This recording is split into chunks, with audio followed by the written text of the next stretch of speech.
इन जलसे ये यूट्यूबरों को भरे मजमे में मैंने कहा था कि अब तुम्हें किसी जलसे में हम लगाने नहीं देंगे, और लाल बथानी में मैंने मना भी कर दिया था वहाँ के मैनेजमेंट को, एक भी यूट्यूबर को आप आने मत दीजिए और हटाइए। लेकिन इसके बावजूद ये लोग अपनी हरकतों से बाज नहीं आ रहे हैं। फिर वो मिसाल देना पड़ती है कुत्ते की दुम वाली। फिर आप कहते कि मौलाना ऐसा बोल रहे हैं। आप भी तो अपनी औकात में रहिए। आप देखिए दूसरों को डिस्टर्ब कर रहे हैं। आपके तो चैनल में आ जाएगा पैसा, आप तो डाल देंगे मौलाना जर्जीस ने बोला, झूठ लिखेंगे मौलाना जर्जीस को दिया मोदी ने अवार्ड। हाँ, तेरे बाप ने दिया, मोदी ने नहीं दिया। ये यूट्यूबर की हरकत है। ये यूट्यूबर की, एक यूट्यूबर ने क्या लिखा, मौलाना जर्जीस को दिया मोदी ने अवार्ड, और अवार्ड मोदी के हाथ में पकड़ा भी दिया, और एडिट करके उसने मेरा फोटो भी लगा दिया, यानी मोदी हमें दे रहा है, जबकि हमने मोदी की शक्ल ओरिजिनली में कभी नहीं देखी है।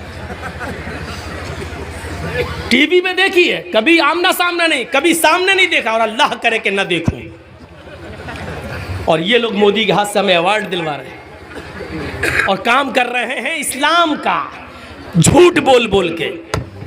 एक चैनल वाले ने लिखा है, हेडिंग बनाई है, त्रिपुरा के हादसे पर मौलाना जर्जीस की स्पीच, जबकि त्रिपुरा में जब हादसा हुआ उसके बाद से अब तक मेरी त्रिपुरा पे कोई स्पीच हुई नहीं है, मैं बोला ही नहीं हूं। और इन्होंने पहले ही कहीं से काट छांट के वो लिख दी।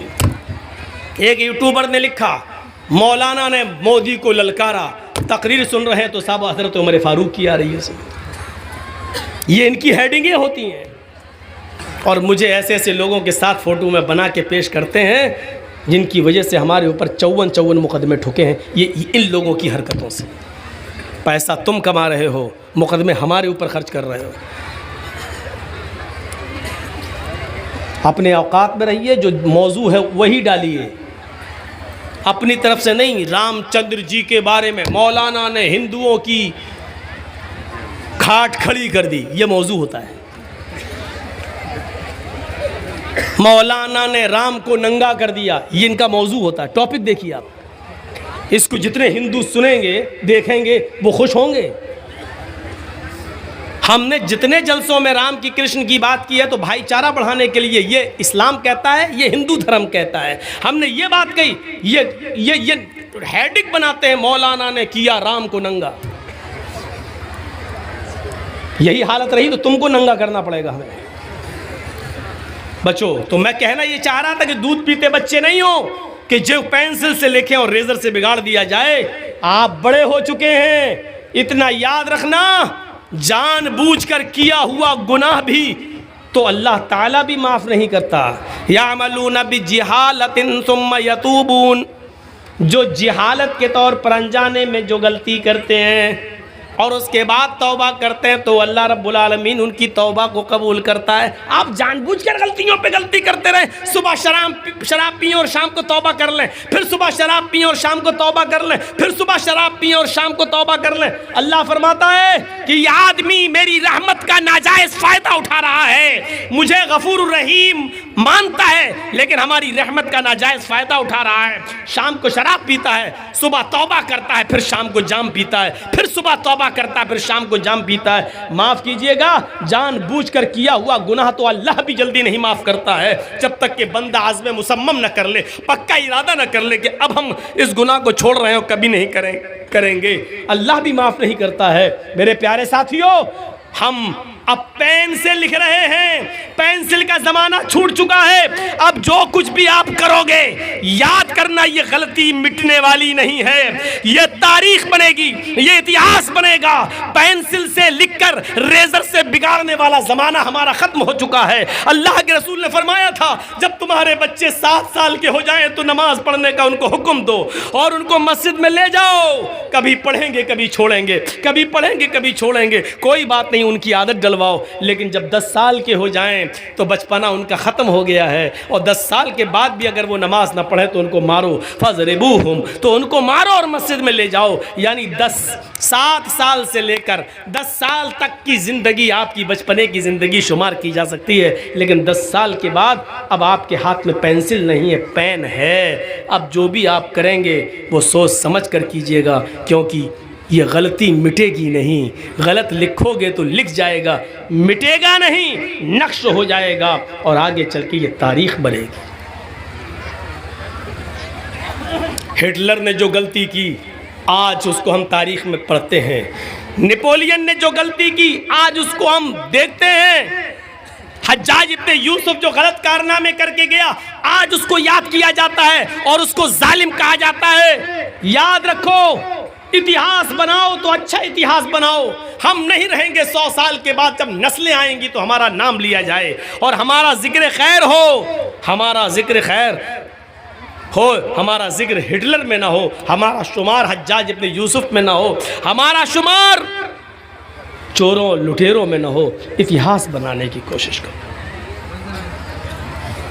या अय्युहल्लज़ीना आमनू उदखुलू फिस्सिल्मि काफ़ा, पूरे के पूरे इस्लाम में दाखिल हो जाओ। अब ये पूरे के पूरे इस्लाम में दाखिल होना क्या है?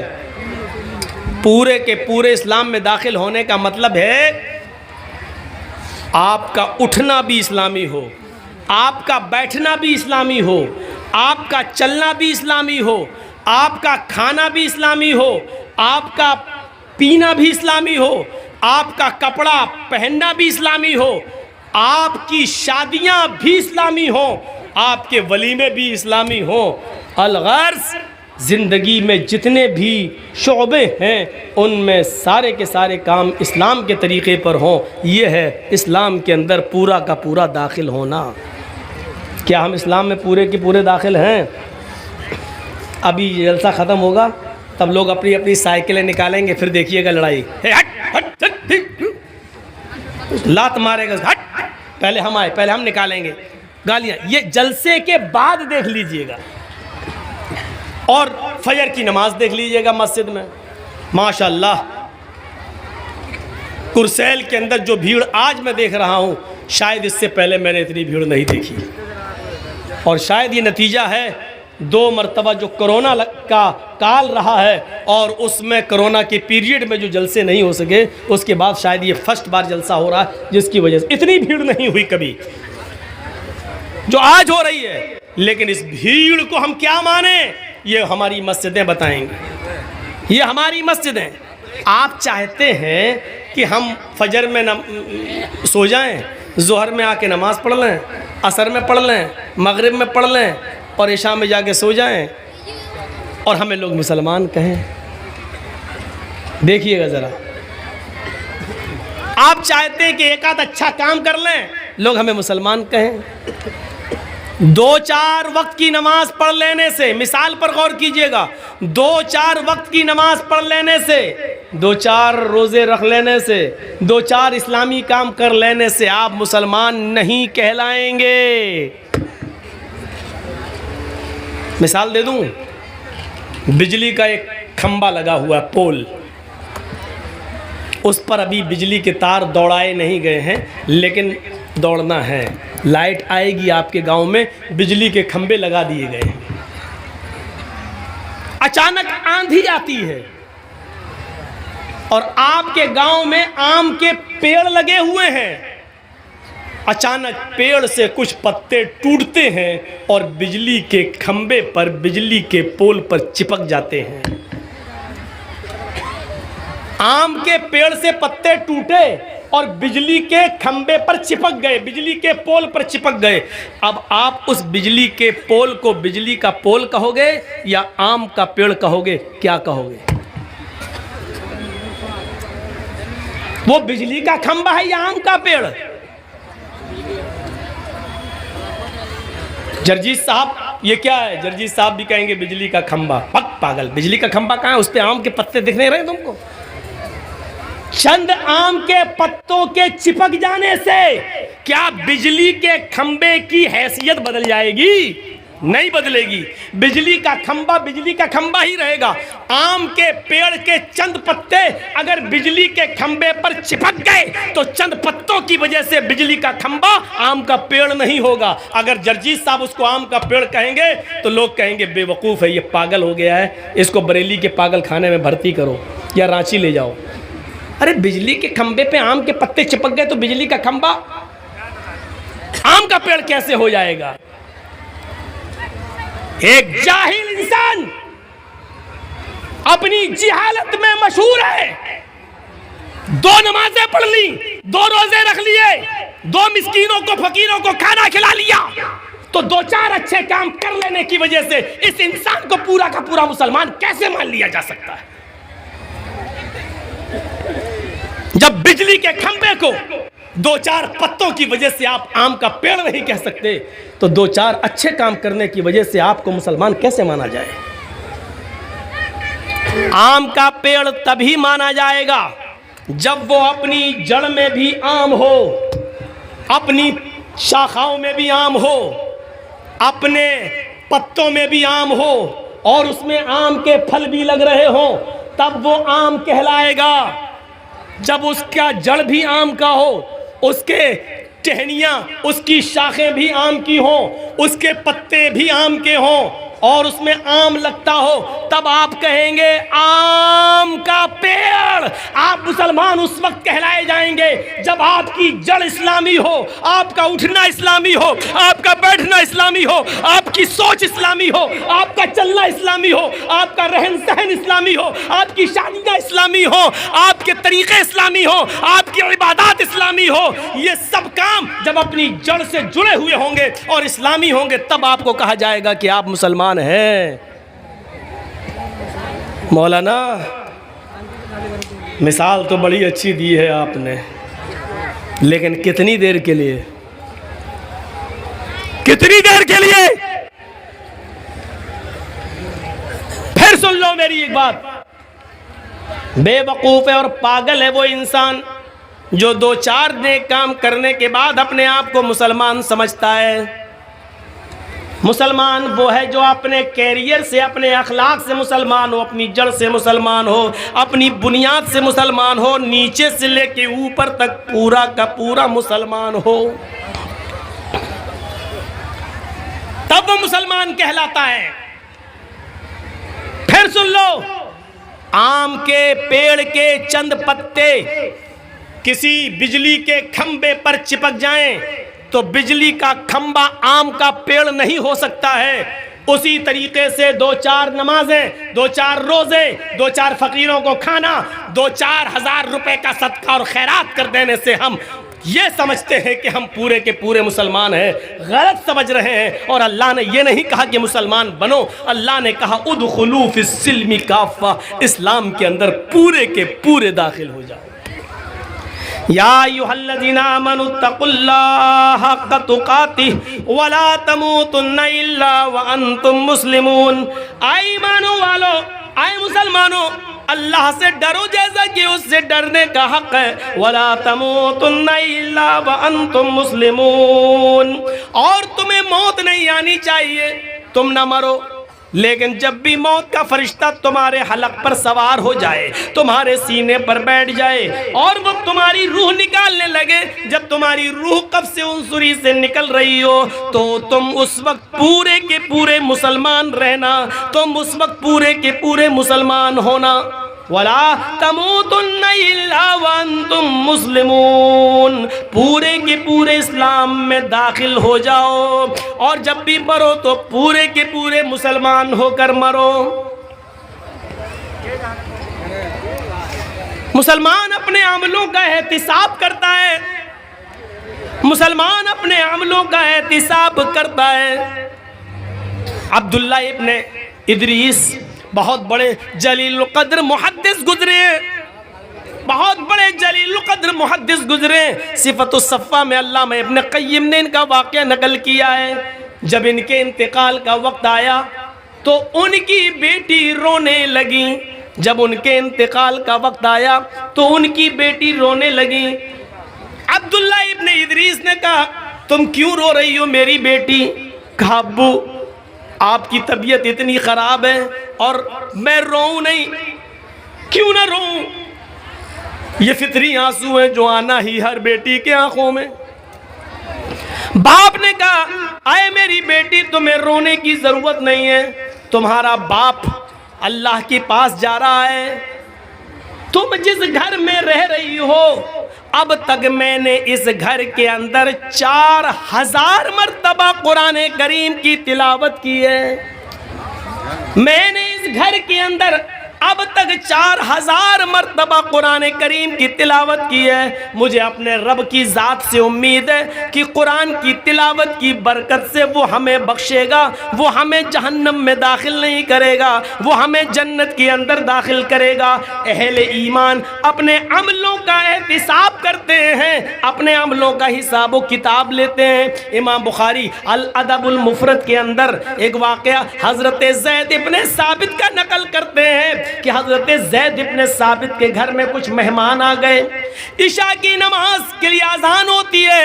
हजरत ज़ैद इब्ने साबित अपने मेहमान के साथ इशा की नमाज पढ़ने के लिए जा रहे हैं। मस्जिद में, मस्जिद करीब थी उनके घर से, वो छोटे छोटे कदम रखते हुए जा रहे हैं। छोटे छोटे कदम, उनके मेहमान ने कहा है अजान हो गई है और आप छोटे छोटे कदम रखते हुए मस्जिद में जा रहे हैं, मस्जिद करीब है, चलिए थोड़े से बड़े बड़े कदम रखिए और मस्जिद में चलिए।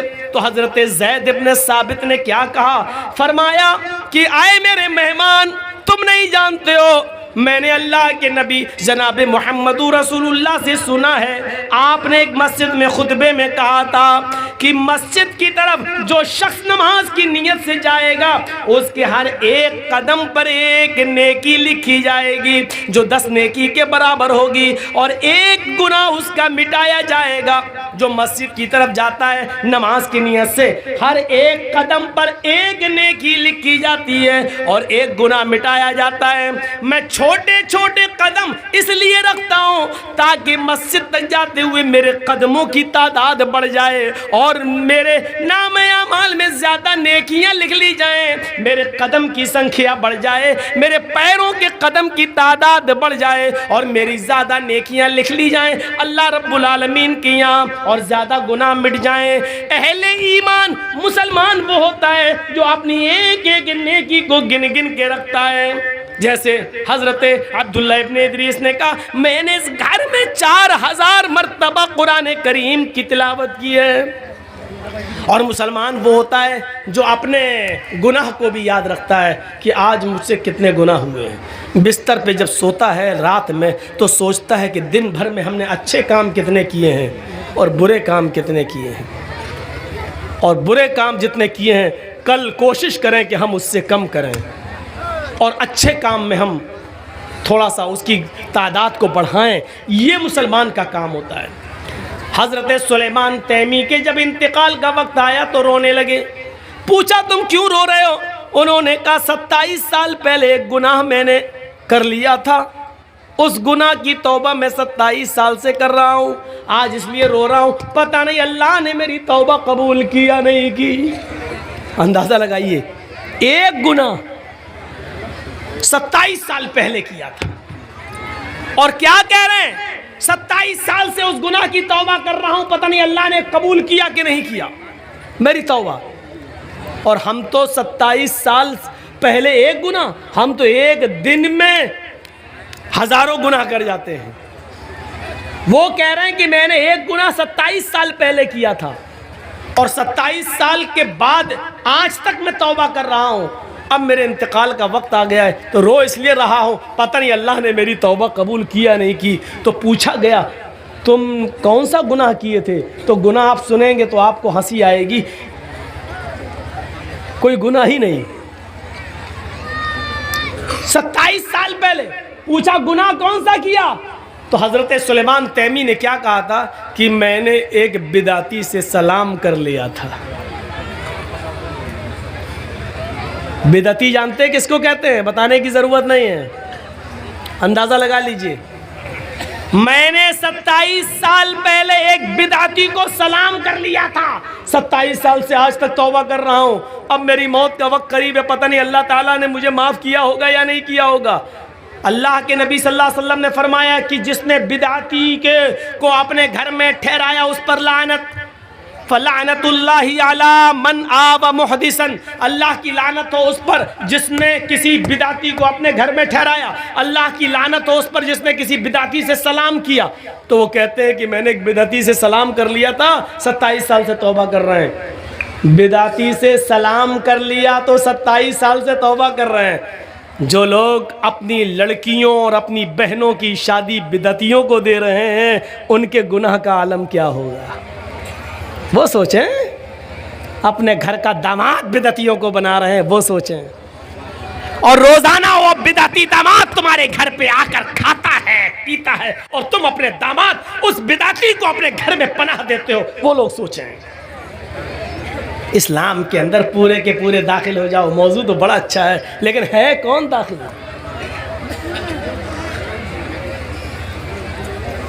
नबी अकरम सल्लल्लाहु अलैहि वसल्लम ने फरमाया था, युस्बिहुर रजुलु मोमिनन व युमसी काफिरन व युमसी मोमिनन युस्बिहु काफिरन। तुम एक आदमी को देखोगे कि वो सुबह जब उठेगा तो मोमिन होगा, लेकिन शाम होने से पहले पहले वो काफिर हो जाएगा।